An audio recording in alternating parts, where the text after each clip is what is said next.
Good afternoon and welcome to the Spot On Hose and Fittings Clubhouse on this amazing Friday night, live from Adelaide. And I'm your host, Anthony Telfer, and it's an absolute pleasure to bring you edition number 103. And as you know, the Clubhouse is not just a show about cricket. It's a place where we come together to relive the highlights, share our thoughts and celebrate the day's play with both our teammates, opposition and the umpires over a cold beer or a soft drink. So whether you're a club cricketer or an international player, the Clubhouse has something special for everyone. And as usual, the Clubhouse is brought to us by our wonderful sponsors, Spot On Hose and Fittings, who specialise in the supply of hydraulic hose and fittings for the mining, manufacturing, agricultural, industrial and construction industries. So tell Jeff and Ben Charlesworth that Telf and Walshy sent you. And as usual, I'm joined in the Clubhouse by great mate and Aussie legendary broadcaster, Peter Walsh. Another doubleheader this week in the Clubhouse. How's your week been? Oh, it's been good. And it's even better because what I've decided to do is I've got an atlas, which is, a miracle for me. And I'm playing dot to dot with who we're speaking with and where. And for those that are just new to our spirit of cricket, have a ponder about where we go. You chase them hard. And tonight is no exception.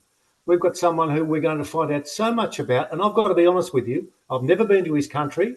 I don't think I've ever spoken to anyone that I might not be able to understand, but we might do that tonight, might we not?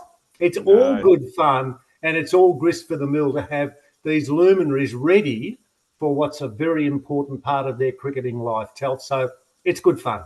Yeah, no, it is. And well said again, Walshy. And I'm looking forward to the Hawks taking on the Tigers. We'll get to that maybe at the end of the show, but let's get edition number 103 started.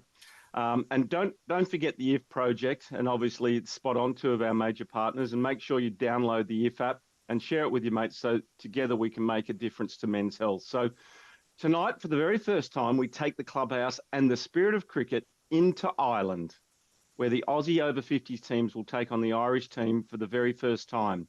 And tonight we're joined in the Clubhouse by Angus Dunlop, the Irish skipper of the over 50s team that will take on Australia next week. Angus, welcome to the Spot On Hose and Fittings Clubhouse for the very first time. It's a pleasure to have you here.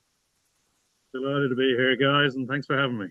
Yeah, wonderful stuff. Now, I don't know if you've caught up with the Clubhouse previously, but when we have our guests in the Clubhouse, we normally like to find out a little bit about their cricket journey, bit about their personal life, family, work, employment, all of that sort of stuff. So maybe you could take us back on a journey of your life and cricket and what that looked like growing up in Ireland. Well, my father was a member of a cricket club, and he took me down there when I was 8 years of age and met a couple of blokes there and started knocking a cricket ball and bat and ball around the place. And, you know, it's sort of a typical kind of thing. Dad would go down and watch cricket on a Saturday afternoon. We'd hang around the nets and gradually sort of be subsumed into the club at underage level from 13s, 15s, 18s, 19s then, and then into the senior club. Yeah, wonderful stuff. And so senior cricket, obviously, I guess like all father-sons, did you get the opportunity to play with your dad? I played one game with my dad. And we were short on one occasion. He had come to watch, and as it happens, it was a second team game, and myself and my brother were playing in the same team at that stage. So he came on just so that he could say that he played a game with his two sons, but he was elderly at that stage. So, but typical old style cricketer, he always had his cricket bag in the boot just in case. So yeah, I played one game with him. Yeah, wonderful stuff. I'm sure it's a memory that you'll cherish forever. The name of the cricket club that you played, did you play at one club or did you? I had one club. It was called the YMCA Cricket Club. Mm-hmm. As it happens, it's just finished this year. The ground was bought by a rugby club, and the cricket club has had to dissolve, actually, which is unfortunate. Sad news to hear. And so one last question before I throw to Walshy. Tell us about your family, and obviously you're at work at the moment, so maybe a bit of a plug for work as well. Yeah, well, Lucan Fabrics is the name of the company, so look it up. Family, my family is I'm married to the lovely Tracy Scoyles, who is also a cricketer, played in a World Cup in India, and we both played cricket and hockey. We have 3 kids, 2 girls and a boy, and they're all sporty and everything like that. So we've encouraged sport right the way through. There's 23, 21, and 19. So they've sort of gone through the school system and they're in college and working and finding their way, taking the first steps out into the big bad world. And we're still working. Thanks for everything that we've given them so far. Yeah, wonderful stuff. I'll throw to you, Walshy. Angus, did you have any other options when you were growing up? You talk about your cricket and you talk about getting involved, but were there other sports that you thought when you were in the schoolyard? 3 or 4 other sports that you thought? Yeah, I played an awful lot of hockey, and I actually, for a season, I gave up cricket because I was playing under 21 international hockey. Wow. And as a result, the European competition was played during the summer, so I just played hockey that year. Fortunately, we didn't qualify to go into the Europeans that was going to be played in Spain. So, having missed the season, I decided I'd give up hockey and go and play cricket in the winter. So that led me down to Australia to play in Australia for a season. So what did you do in Australia? Where in Australia did you play? I played in the Bankstown club in Sydney. Oh, okay, yeah. So played a season there and found that pretty tough. Played on the seconds and never made it up to the first, and sort of oscillated between the seconds and the thirds, and then came back up to the seconds, finishing the season. And then I decided to stay, and I'd played a hockey season for Uni New South Wales in Sydney as well. So spent a year there. It was fantastic, and loved every single minute of it. Right, I'll take you back to Telf. Hockey was the main sport. Was it right? Other members of the family with your kids, did they go to Australia and your wife and all that? So was it a matter of right? Let's jump on the ship. Over we go. We're at Bankstown, and here we are.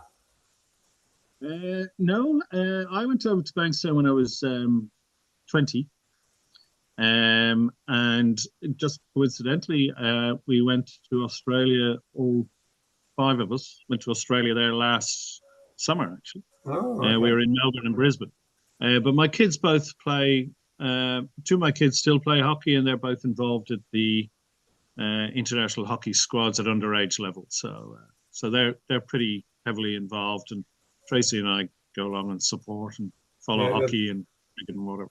A very quick one from me before Telf. Were you any good? Were you better at hockey or cricket? I ended up being better at cricket.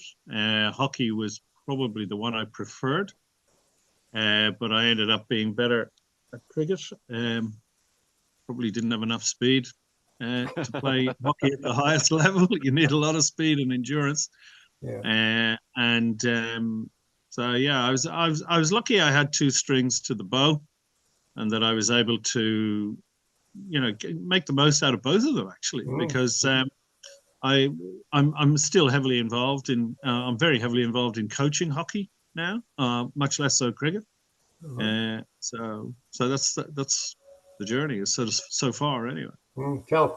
Yeah, wonderful stuff. And look, Bankstown Cricket Club is quite a famous cricket club in New South Wales. While you were at Bankstown, some of the players that you may have brushed shoulders with at the Bankstown Cricket Club.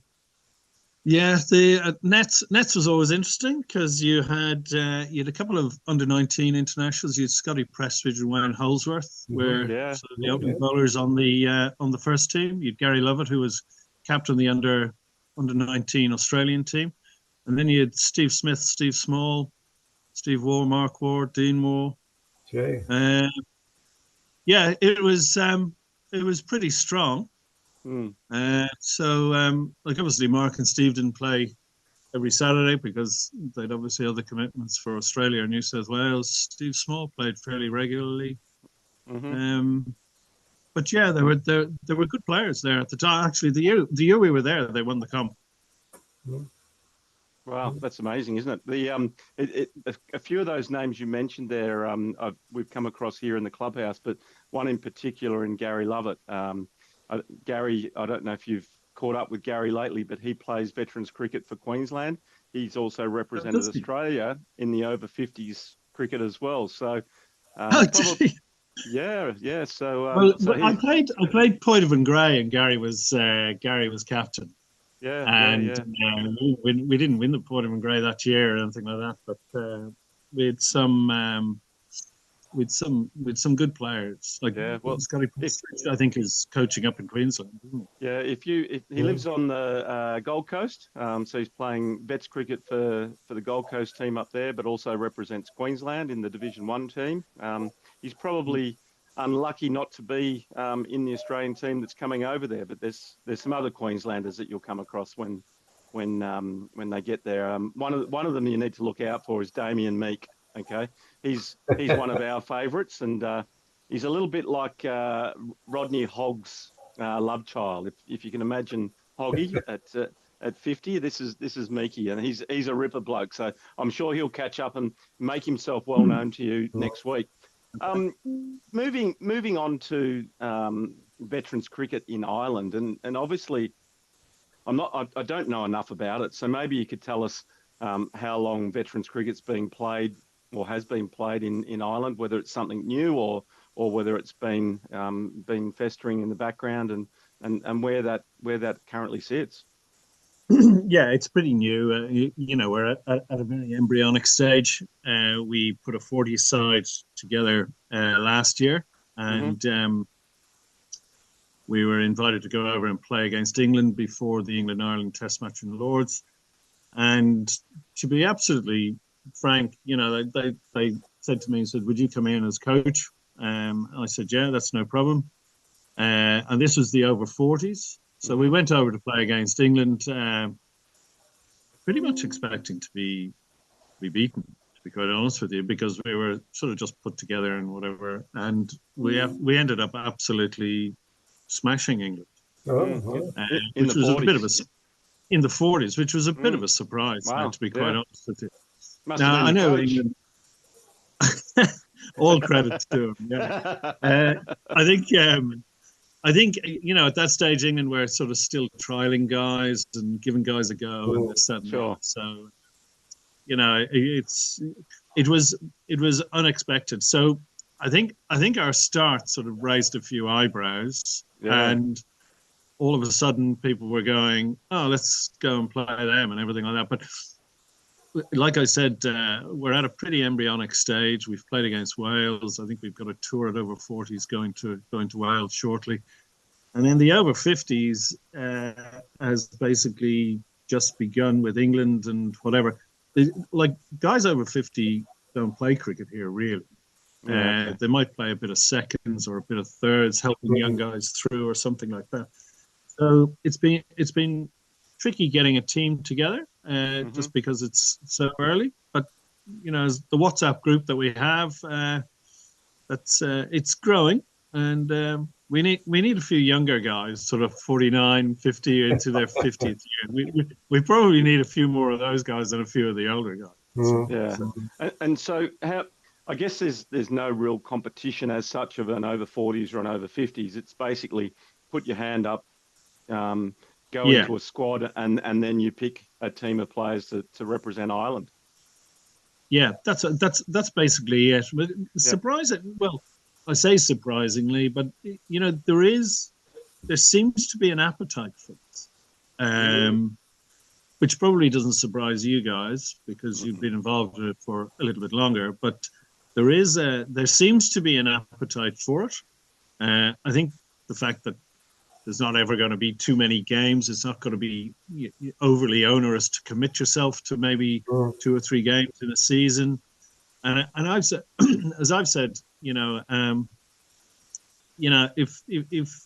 you might get an opportunity to travel if you want to. Yep. don't know whether a 2-week tour to Australia, while it sounds great, it might be financially onerous on some, and you might end up not having the depth in order to go there and give a decent account of yourselves. But there may be other opportunities as well, you know. Yeah. And look, there's World Cups coming up, and we'll touch on that in a little bit later on. Now let's have a look at your previous games that the 50s have played. Have you played against Wales and England, or just No, England? we've just played against England in it ended up being a 21 over game. Mm-hmm. And was that in Ireland, or? Yeah, that was in Ireland, and you're never going to guess what happened. Oh, let me guess. It rained. It rained. Was always on the forecast. So, just before you go on, what's the forecast for next week like? Look, we're only worrying about tomorrow. So when we get to tomorrow, we'll get to tomorrow. Right. I actually don't know what the forecast is for next week, but we'll deal with that next week. Well, look, it was a rain affected game. We were supposed to play 40 or 35, I can't remember, and we ended up playing 21. And you know, they sort of showed that they've been at it a little bit longer than us, and as a result, they pretty much smashed us. Yeah, okay. And look, but you know what? There's nothing to be ashamed about that, because the Poms, they're currently the world champions.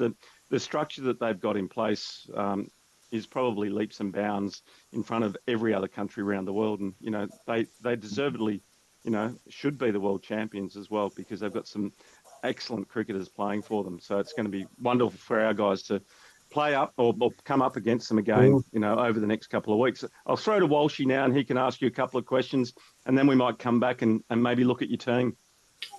Angus, you mentioned when you were talking about your family constellation, you said a daughter plays cricket and is at the World Cup, and I think you mentioned India. But what's she like, and how did she get involved? That was his wife. No, your wife? That's my wife, Tracy.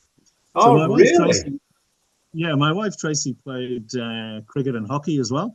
All right. And so there was a World Cup in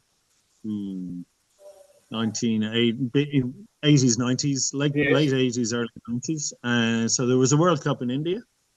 So she travelled with the Irish team and played in a World Cup in India. How big a buzz was that for you? Sorry?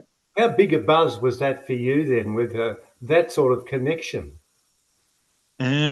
Well, I didn't actually know her too well before at that time. She was only a youngster. Things were yet to evolve, shall we say. It was a bit like the Ireland over 50s. They've yet to evolve. You know? Okay, so you hadn't started a partnership at this stage. No, I was completely focused on sport, as you can imagine. But isn't it wonderful, though? And I'm not being patronising at all, because the Australian team in women's cricket are very, very powerful. And I just love it when you have names of other people from other countries, the women, who are seeing themselves as a pathway. There is something around the corner, and it's not a daughter. It could be a prospective wife, but good on them. And is there much that is buzzing along in where you are with women's cricket? Women's cricket is becoming ever more popular, especially with the coverage of the TV coverage of the Women's 100 and the England and Australia series. Yes. Like there's some very fine cricketers playing in that England and Australian teams. But the 100 has been the Women's 100 has been a real catalyst for people tweaking people's interest or tweaking girls' interest. One of the guys that's playing on the team on next week, his daughter is on the Irish ladies team. She's a very fine player. Gabby Lewis. So yeah, there is an interest there. Currently the Irish ladies are coached by Ed Joyce, who played for England and Middlesex. He's Dublin born boy.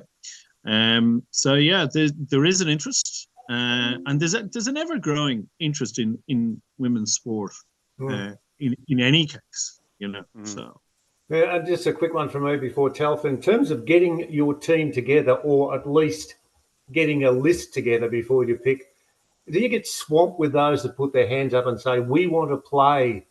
We're desperate to be able to play for our country. Let's get in contact with Angus and let's go along to the training. Do you get lots of those that are there and keen enough to put their hands up? Yeah, we get guys that are keen to put their hands up, and then you have to sort of coax a few guys along because it's new.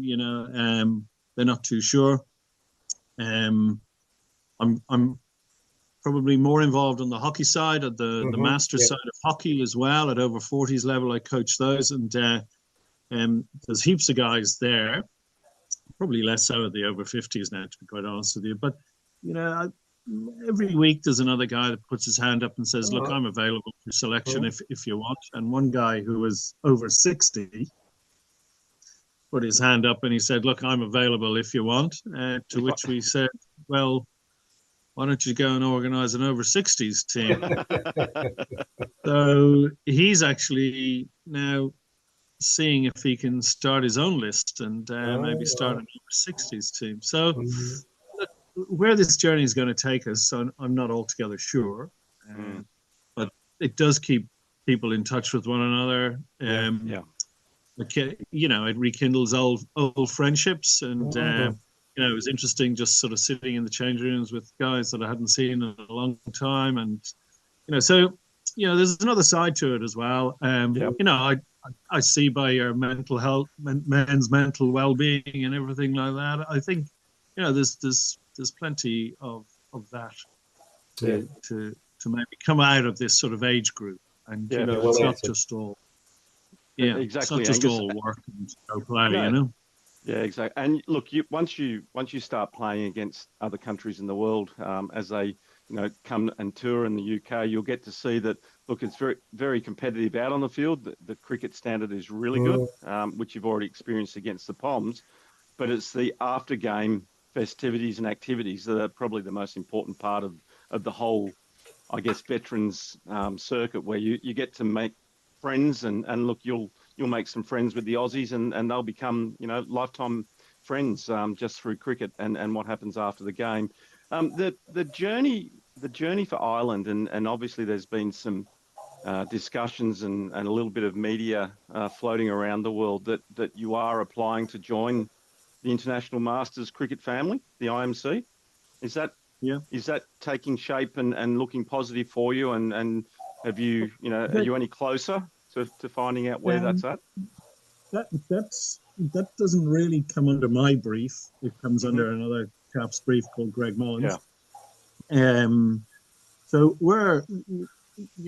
I think there was a meeting where if we wanted full voting rights, we needed to have more than one team, which was more than just the over 40s. And so we've sort of gone down the route of, okay, here are the questions we need to ask ourselves. Number one, the IMC. How do we approach this from a long-term point of view? How do we put teams together? What do we need? So, like I said at the start, we're at a very embryonic stage of the journey, and until we actually establish our players and that the players that are sort of in that sort of 49 to 55 group that are going to give a good account of themselves, we're just toying with what sort of journey we're going to go on here. There's definitely going to be a 50s team. How good it is, we're also very conscious of people spending money and traveling all the way to Ireland, and then we don't want them just turning up and going through great expenses and efforts, and then play Ragball Rovers and just not having a good cricket experience as well. Or watching the rain, Angus. Yeah, well, 10:15 we arrived, and 3:00 we bowled the first ball. Yeah, I tell you, an AstroTurf hockey pitch is a lot more attractive than that, I can tell you. But anyway. Yeah. Hey, anyway. So is the Sri Lankan or the World Cup in Sri Lanka on the radar? Do you know for the Ireland team? I've no idea at this stage. I have no idea. That hasn't been discussed at this point. Yeah, wonderful stuff. Well, look, let's move away from that international stuff and look at the only international game that's on the radar, and that's against the Aussies. Your team I think you said there's 14 players roughly.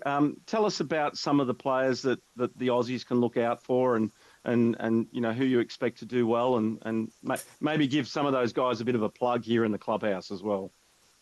Okay, well, one of the first guys, I'll take you back to the very start of, actually going down to the cricket club with my dad. The first bloke I met was a guy called Alan Lewis, who we went on a journey together.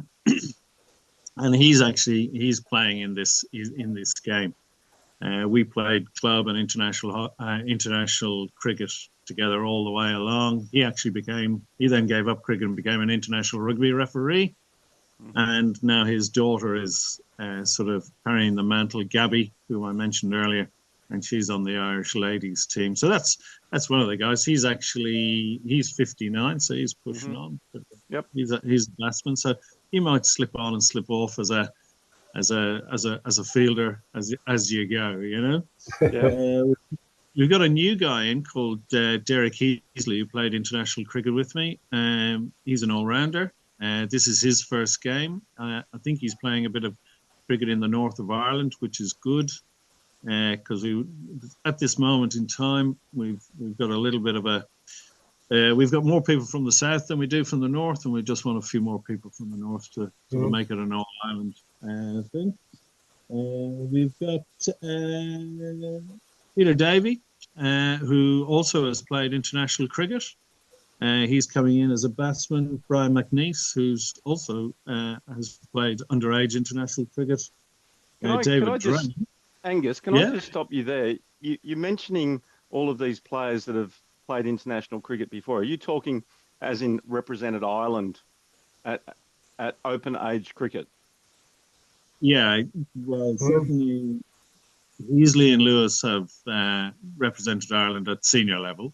And Brian, junior level. Sorry?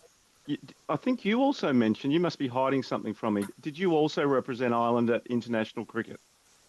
Yeah, I've played 117 times for Ireland, and wow, captain of the Irish, of the Irish cricket team. You know that cricket journey you were supposed to take us on at the start of the show. you kept that from us.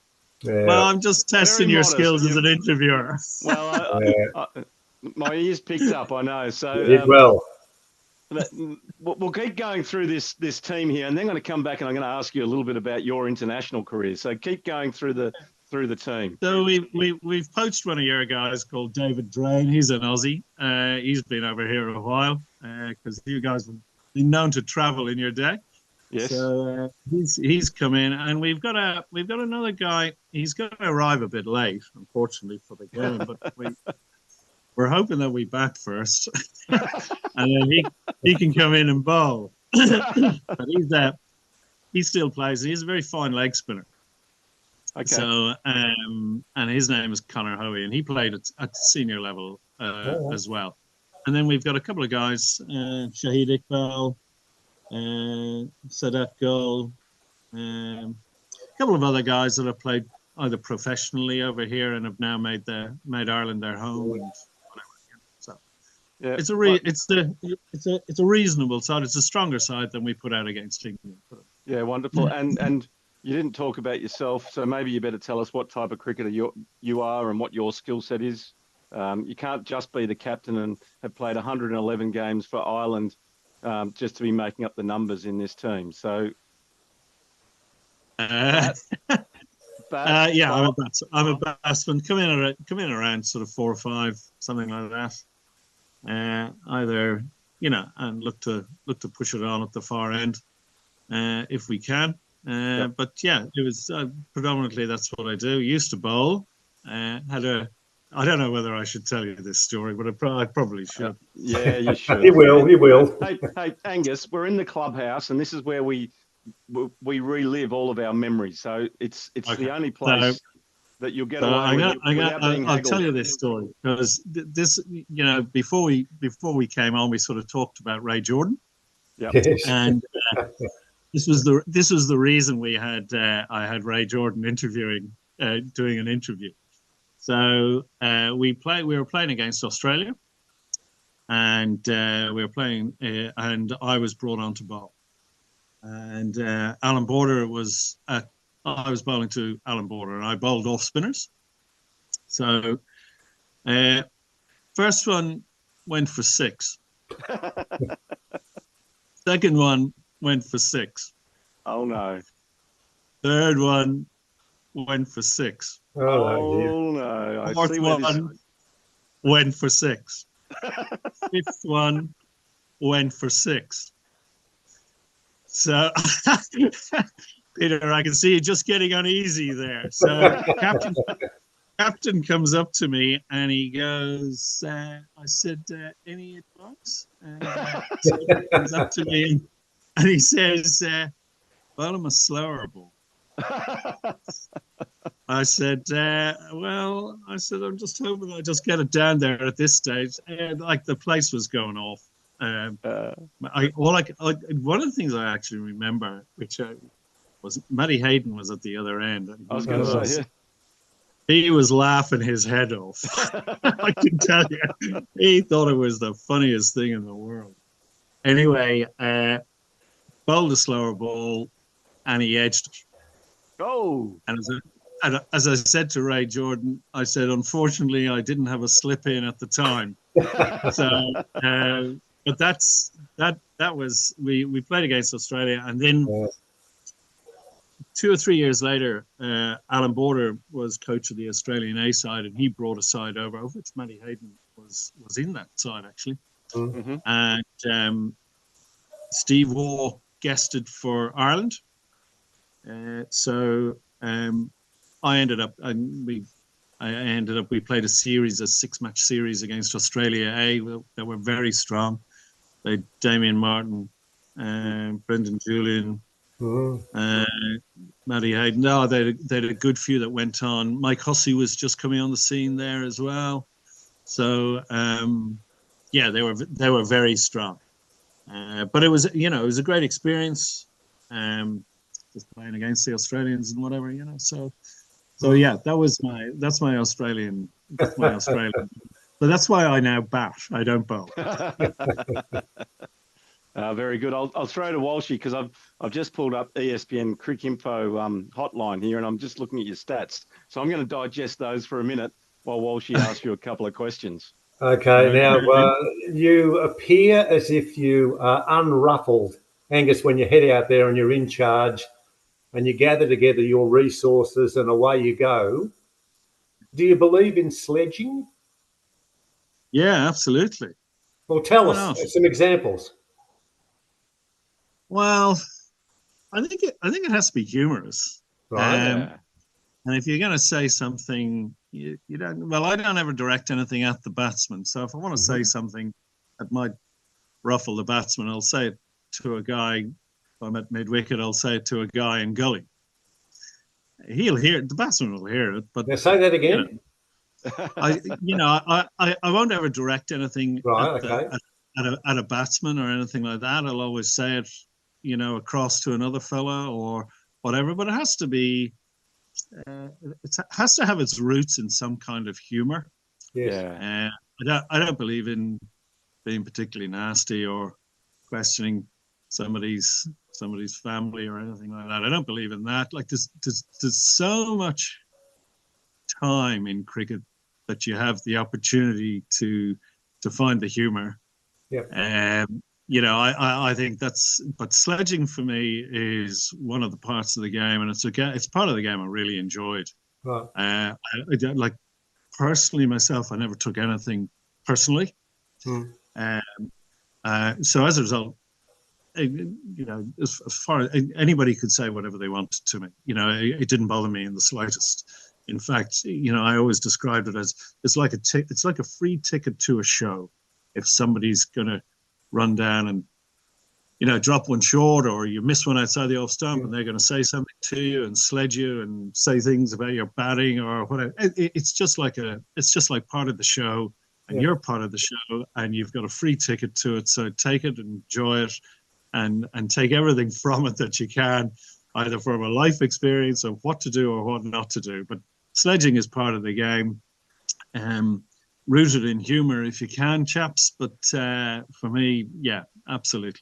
Well, that's good. Well answered too. And I mean, you're going to cop from other countries around the world. You're never too sure as to what they will say. But just a quickie before we go to Tel, what about the crowd that you get there for Ireland? Do they get involved as well? Can you hear a bit of the banter that's been carried on?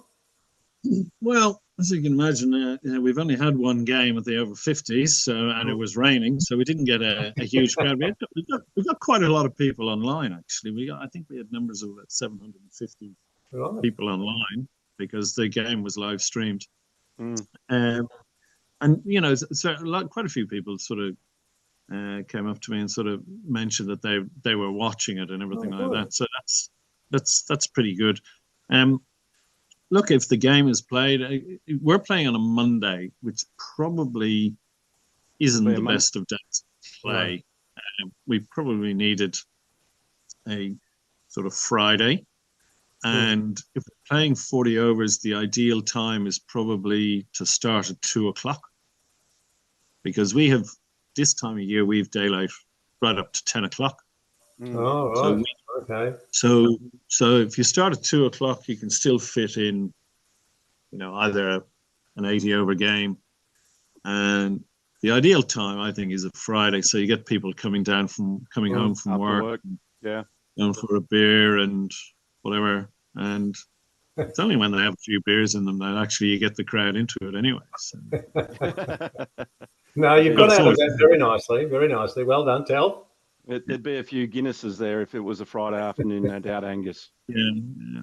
A few Guinnesses or a few Ethan Riders, yeah. Yeah. Now, you mentioned, obviously, that the game is next Monday, and you mentioned, is it going to be live streamed? Do you know? That I can't tell you. Okay. I think it will be. Yeah. Because the last one was live streamed. Yeah. So obviously you've got the ability. What I'll do is I'll find that out for you, Telf, and I'll share it with all of our viewers. Yeah, that'd be wonderful stuff. And so, what time does it start? In Ireland. What time does the game start? I think we're looking at it starting around 12:30. Okay, wonderful stuff. We'll obviously try and pick that up.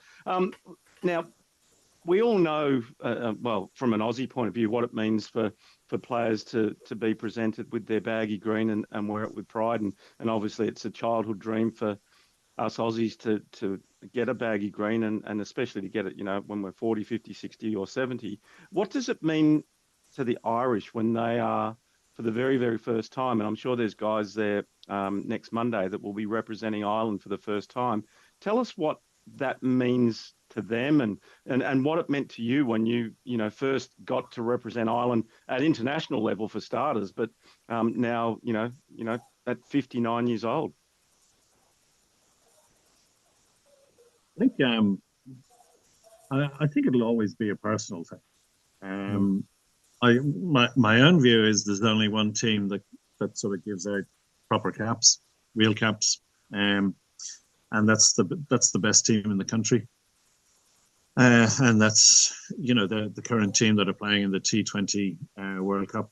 That's just my own personal view. Mm-hmm.